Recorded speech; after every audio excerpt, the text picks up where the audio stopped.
મારી તમને એક જ સલાહ છે કે મલકના બૂસ મારીને કોકના પૈસા ઉછીના લઈને હેરિયો બદલાવીને હાલવું એની કરતા વ્યવહાર ચોખ્ખો રાખીને મોરે મોરો જવાય.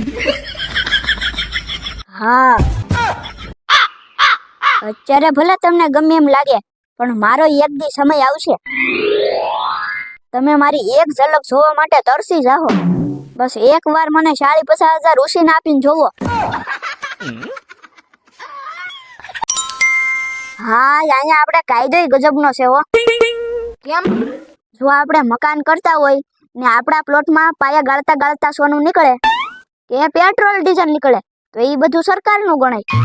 હા, એ તો સરકારનું જ ગણાય ને ઇનાઈસ પાયામાંથી આગળ દારૂ નીકળે તો તરત સાહેબની ગાડી આવે. આ તમારી માલિકીમાંથી નીકળો છે એમ કરીને પકડી જાય.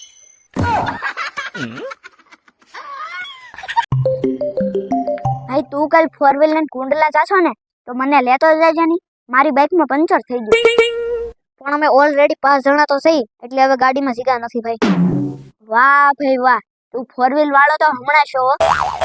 બાકી સહી તારી પાસે મોટરસાઇકલ નથી ને તેદી અમારી મોટરસાઇકલમાં ટાયર હોય ને તોય તું ચોથો ગોઠવાઈ જતો ખબર છે. તેદી જગ્યા ઓછી નથી પડતી. ભાઈ જીવનમાં હંમેશા 2 વાત યાદ રાખવાની. કઈ વાત? મુસીબતમાં ગભરાવું નહીં અને ઠંડીમાં ક્યારેય નાવું નહીં.